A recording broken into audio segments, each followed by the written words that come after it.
Aula de Geografia, primeiro ano do ensino médio, professor Reginaldo Rodrigues, tema: solos.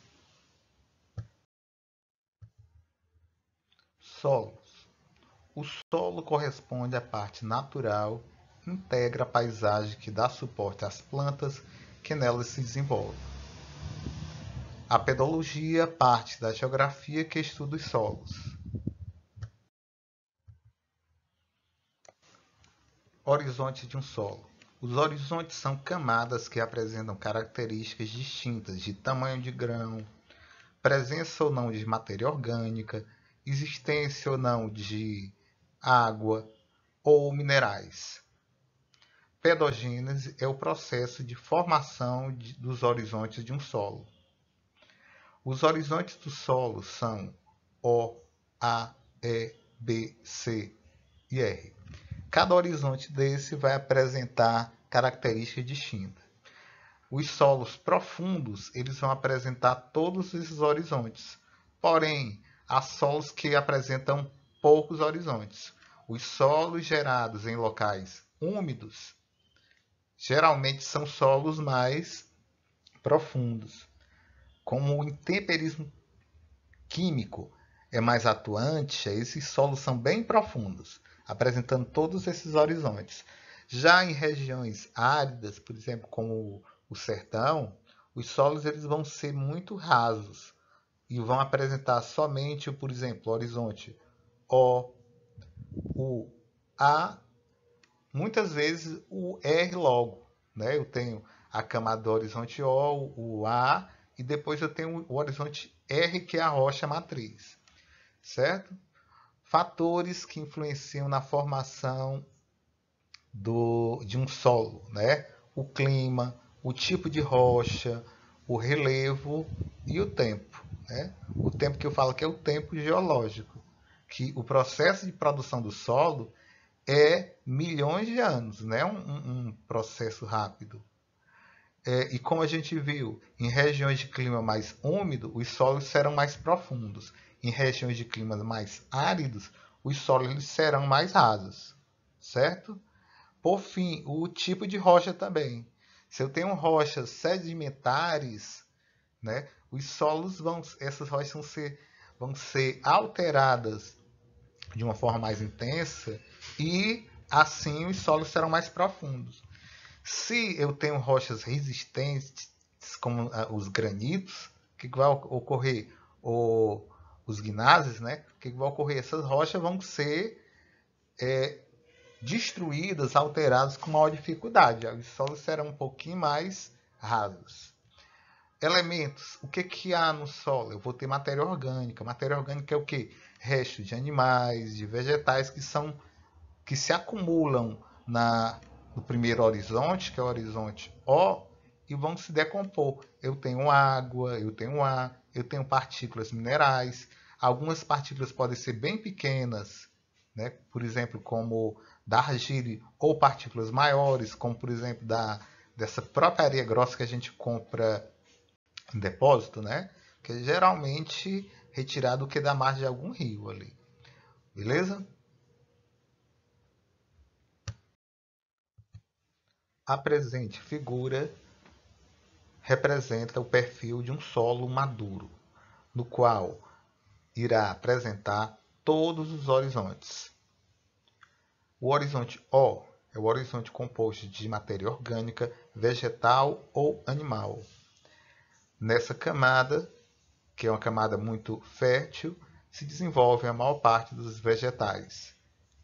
O horizonte A é um horizonte rico em matéria orgânica, de alta atividade biológica. Aqui eu vou ter tanto alguns insetos vivendo como as raízes mais profundas das árvores de maior porte. O horizonte E, ele tem uma quantidade menor de matéria orgânica. Eu vou ter a presença de muitos minerais, como o ferro e o alumínio.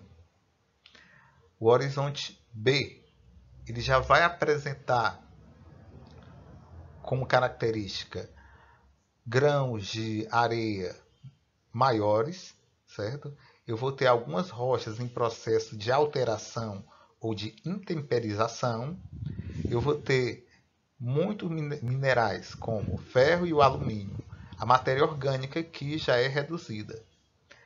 Por fim, eu tenho o horizonte C, ou rocha em processo de alteração. A quantidade de matéria orgânica que já é incipiente, muito pequena. O tamanho dos grãos que compõem esse solo são bem maiores. E eu vou encontrar muita rocha em processo de alteração.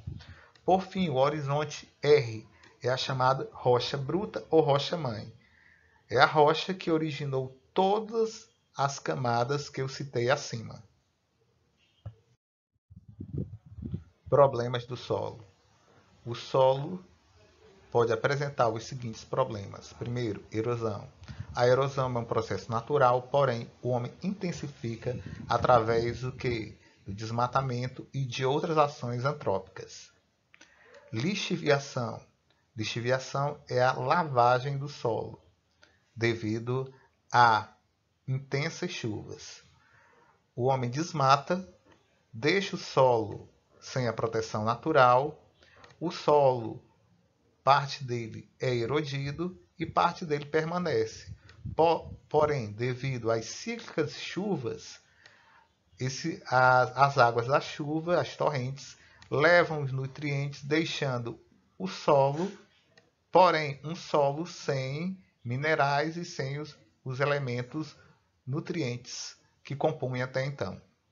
Laterização é um processo pelo qual o óxido de ferro presente nas camadas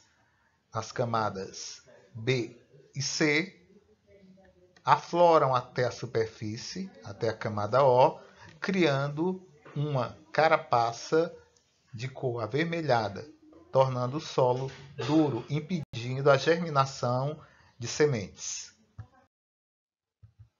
Conservação dos solos. O principal problema que afeta os solos a nível mundial é a erosão. Para combater os efeitos desse processo, o homem desenvolveu uma série de técnicas, entre as quais podemos citar o terraceamento, que nada mais é de que construir em áreas íngremes pequenos terraços para os cultivos, reduzindo o efeito das torrentes d'água que poderiam descer vertente abaixo, reduzindo o efeito da erosão.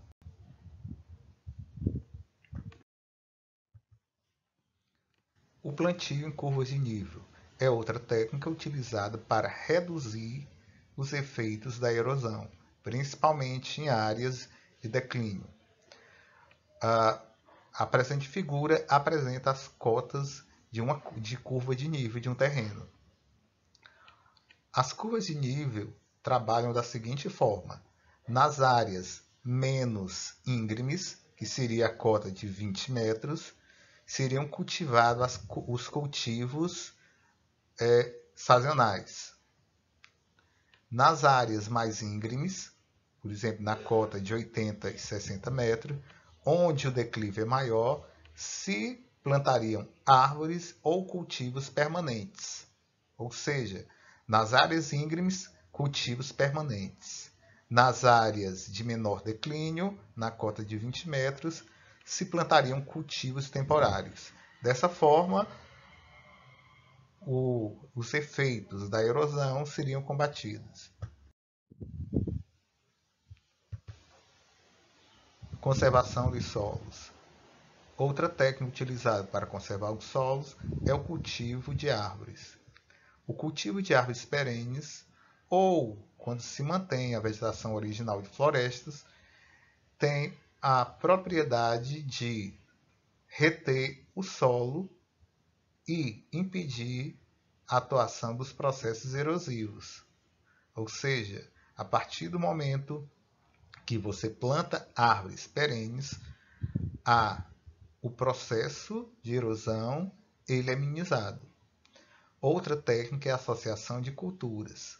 Você cultivar uma cultura perene, como por exemplo o café, com uma cultura sazonal, como o milho. Ou cultivar feijão com outra cultivo que retém o solo, certo? É a chamada associação de culturas.